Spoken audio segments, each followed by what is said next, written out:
আপনি কি কখনো আপনার পুরো জীবন নিয়ে প্রশ্ন করেছেন? ভাবুন তো, একদিন সকালে উঠেই আপনি জানতে পারলেন যে আপনি যাকে সবচেয়ে ভালোবাসেন সে আপনার আপন ভাই নয়, আপনার বাবা-মা, আপনার জন্মদাতা নয়, এমনকি আপনার নিজের সম্পর্কে যে জ্ঞান তাও পুরোটাই ভুল। দক্ষিণ কোরিয়ার চলচ্চিত্র ফরগেটেন ঠিক এই ভয়াবহ প্রশ্নটাই সামনে নিয়ে আসে।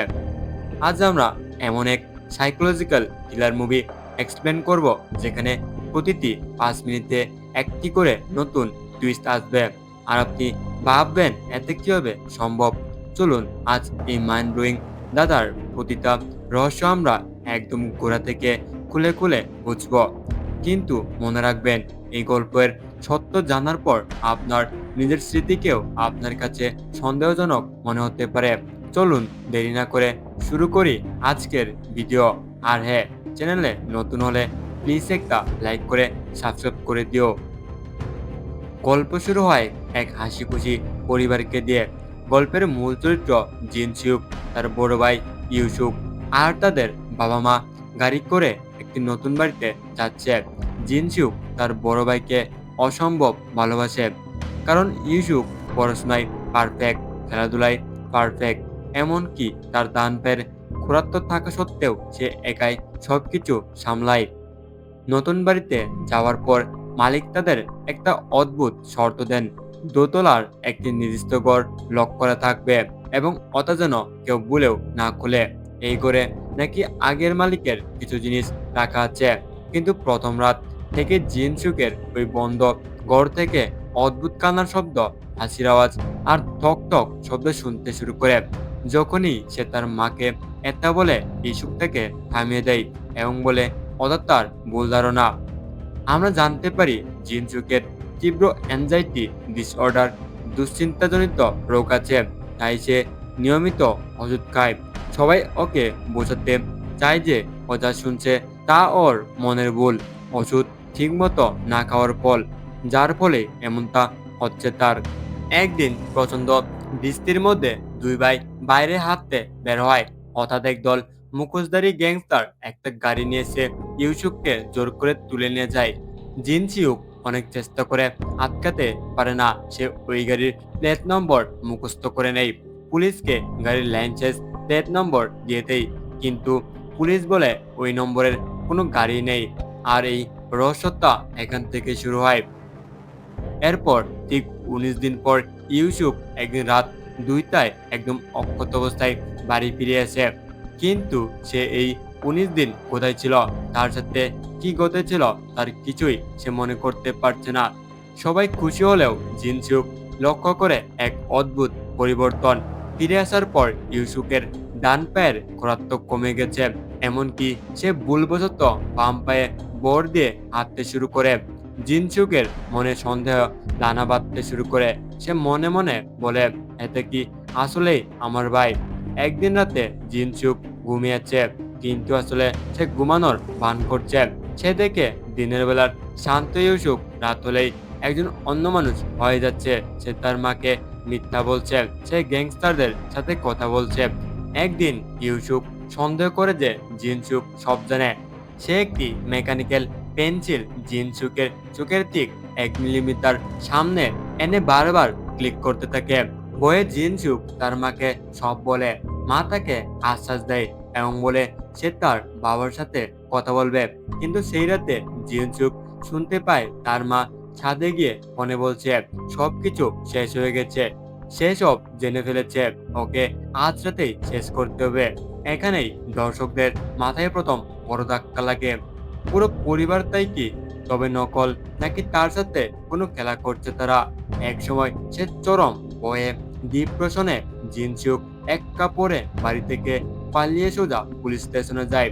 সেখানে পুলিশকে বলে, আমি জিনসুক, এটা 1997 সাল চলছে এবং আমার পরিবার নকল। পুলিশ অফিসার তার দিকে তাকিয়ে অদ্ভুত ভঙ্গিতে হাসতে শুরু করে। অফিসার ক্যালেন্ডার দেখিয়ে বলে, তুমি কি বলছো? এখন 2017 সাল আর তোমার বয়স 41 বছর। জিনসিউক কিছুতেই বিশ্বাস করতে পারে না। সে দৌড়ে আয়নার দিকে যায়, যেখানে একটি 21 বছরের তরুণের মুখ নয়, একটি 41 বছরের বুড়ো মানুষের মুখ দেখা যাচ্ছে। এই পুরো বাড়িটা, এই পুরো পরিবারটা ছিল একটা শুটিং সেটের মতো। একটা সেট। জিনসুকের স্মৃতি 1997 সালের পর থেকে লক হয়ে গেছে তার মস্তিষ্ক। কোনো এক ভয়াবহ ট্রমার কারণে 2017 সালের বাস্তবতাকে ভুলে নিজেকে 1997 সালের 21 বছরের তরুণ ভাবছে। তাই তার গো পরিবার আসলে বাড়ায় আনা থিয়েটার আর্টিস্ট, আর ইউসুক হলো এক ডিটেকটিভ লিডার যে তাকে একা সত্য মনে করানোর জন্য এই ড্রাগস আর হিপনোটিজমের মাধ্যমে 1997 সালের নাটক করছিল।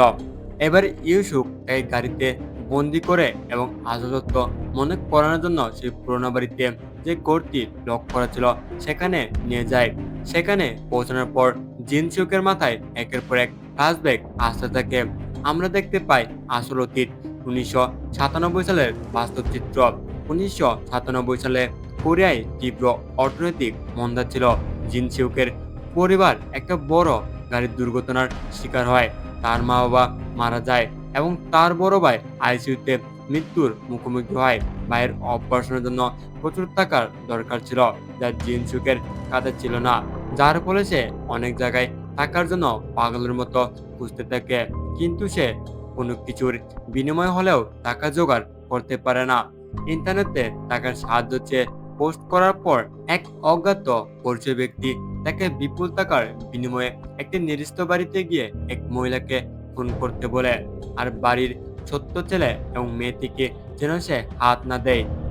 এইদিকে জিনসুক অনেক ভাবতে থাকে তার কি এই কাজ করা ঠিক নাকি ভুল, কারণ সেখানে টাকা পেলেও কারোর জীবনের বিনিময়ে নিতে হচ্ছে। তবুও তার ভাইয়ের জীবন বাঁচাতে সে রাজি হয়। এরপর সে ওই বাড়িতে যায় তাদের খুন করতে, কিন্তু সে ওখানে গিয়ে তার সেই ফ্যামিলিকে দেখে মনে মায়া লাগে। সেখান থেকে চলে যাওয়ার সিদ্ধান্ত নেয়, কিন্তু যাওয়ার সময় তারা তাকে দেখে ফেলে আর তারা চিৎকার করতে শুরু করে। সে তাদেরকে চুপ করতে বলে যে সেখান থেকে চলে যাচ্ছে সে, কিন্তু মেয়ে যখন জেগে ওঠে তার হাতে ছুরি দেখতে পায়, তখন সে দৌড়ে গিয়ে রুমে চিৎকার করতে শুরু করে। জিনসুক তাকে অনেক বলে যাতে সে চিৎকার না করে।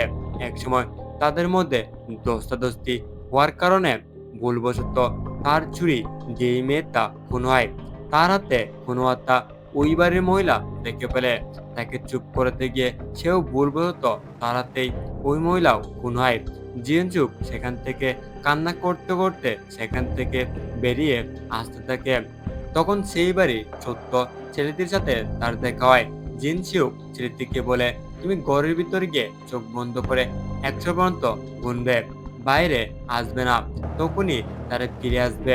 জিনসিউক সিঁড়ি দিয়ে নামার সময় ওয়ালে একটা বোর্ডে দেখতে পায় যেখানে ওই ডক্টর ছিল যে তার দাদার চিকিৎসা করছিল, আর অন্যদিকে সেই বাচ্চা তার বাবাকে সব বলে দেয়। এরপর জিনসিউক সেই লোকটার কাছে চলে আসে। তখন সে তাকে দেখে অবাক হয়। সেই তাকে খুন করতে বলেছে, যে তার নিজের ফ্যামিলি। ডক্টর তার গলা ধরে বলে যে আমি আমার স্ত্রীকে মারতে বলেছিলাম, আমার সন্তানদের মারতে বলিনি। এমন সময় তাদের ধস্তাধস্তির ফলে এক সময় সেই ডক্টর ছাদ থেকে পড়ে গিয়ে মারা যায়। ফ্ল্যাশব্যাক শেষ হতেই স্ক্রিনে ফিরে আসে বর্তমান সময়। জিনসুক কেঁদে উঠতে ইউসুফ তার চোখের জল মুছে আসে। ইউসুফ কেঁদে নেন। সে হলো 1997 সালের বেঁচে যাওয়া এই ছোট্ট ছেলেটি যার মা আর বোনকে জিনসুক খুন করেছিল। ইউসুফ পুরো জীবন ধ্বংস হয়ে গেছিল। তার ফ্যামিলি সব মারা যাওয়ার পর সে অনাথ আশ্রমে বড় হয়। ছোট্টবেলা থেকে তার মনে একটাই প্রশ্ন ছিল আর একটাই স্বপ্ন ছিল, বড় হয়ে তার বাবা মার মৃত্যুর বদলা নেবে।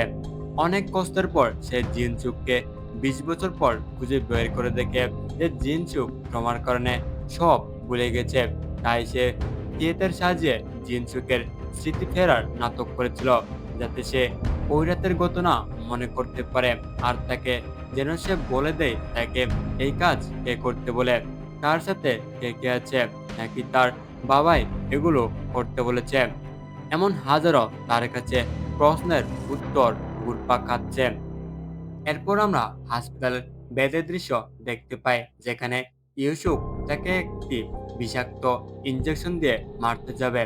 এমন সময় জিনসুক তাকে বলে ভিকটিমের পরিবারকে বলে দিও যাতে তাকে ক্ষমা করে দেয়। এতে সে তার হাতের ইনজেকশন ফেলে দেয় আর তাকে বলে, তোমার সাথে আরো কে ছিল? তুমি কি একাই ছিলে নাকি আরো সাথে কে ছিল? নাকি তোমার সাথে আমার বাবারও হাত ছিল?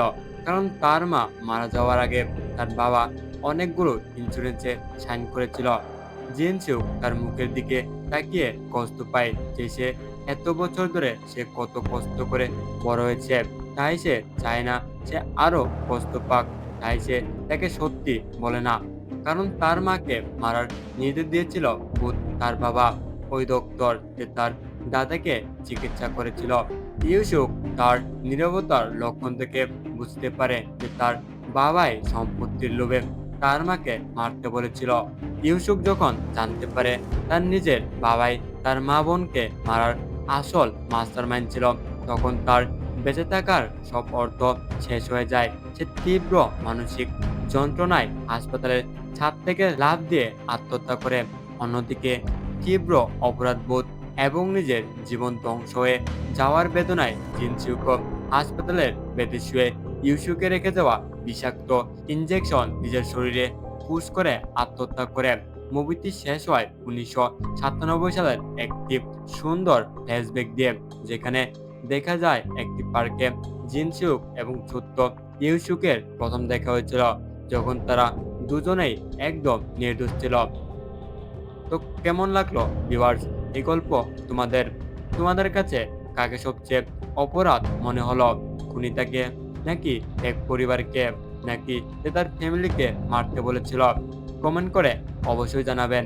আর দেখা হবে নতুন ভিডিও নিয়ে। ততদিনে সবাই ভালো থাকবেন। আর ভিডিওটা যদি আপনাদের ভালো লাগে তাহলে একটা লাইক এবং সাবস্ক্রাইব করতে ভুলবেন না।